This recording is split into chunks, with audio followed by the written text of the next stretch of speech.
कसा आहे तुमचा मूड? माझा मूड छान आहे एकदम. माझा मूड कायम छान असतो. माझ्यामुळं अनेकांचे मूड जात असतील कदाचित. खूप तरुण मुलं येत आहेत आणि खूप असे प्रेक्षक आहेत जे त्यांच्या आयुष्यातलं पहिलं नाटक त्यांनी पुरुष पाहिलंय. असे खूप प्रेक्षक येत आहेत आणि तरुणांचंच नाटक आहे. आमची नायिका 24-25 वर्षाची आहे. त्या काळामध्ये हे खूप गाजलेलं नाटक 7 ते 8 वर्ष हे नाटक चाललं होतं. तेव्हा आम्ही याचे 50च प्रयोग आधी करायचे डिक्लेअर केलेलं होतं, पण लोकांच्या आग्रहामुळं आता आम्ही 50ची हे काढून संपूर्ण हे वर्षभर आम्ही त्यांचं जे वर्ष आहे दळवींचं जन्मशताब्दी वर्ष, तर आम्ही 2025 पूर्ण शेवटापर्यंत हे नाटक करणार आहोत. दुर्दैवाने असं म्हणावं लागतं की परिस्थिती बदलली नाही. ती बदलायला हवी होती, पण ती बदललेली नाही.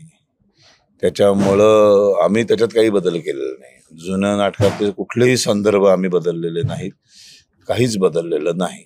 नाटकाने वगैरे काही परिस्थिती बदलत नाही. नाटक सिनेमामुळे बदलायचं असं जर खूप काही बदललं असतं, असलं काही होत नाही. आपण वाईट आहे ते पटकन घेतो, चांगलं घ्यायला खूप अवघड आहे सगळं. खूप लोक येतात की ज्यांनी जुनं पण पाहिलेलं आहे आणि ते आम्हाला सांगतात की तुमचं नाटक इतकं सुंदर होतं की तुम्ही जुनं चित्र आमच्या डोळ्यासमोरचं पुसून टाकता आणि तुमचा स्वतःचा नवीन ठसा उमटवता.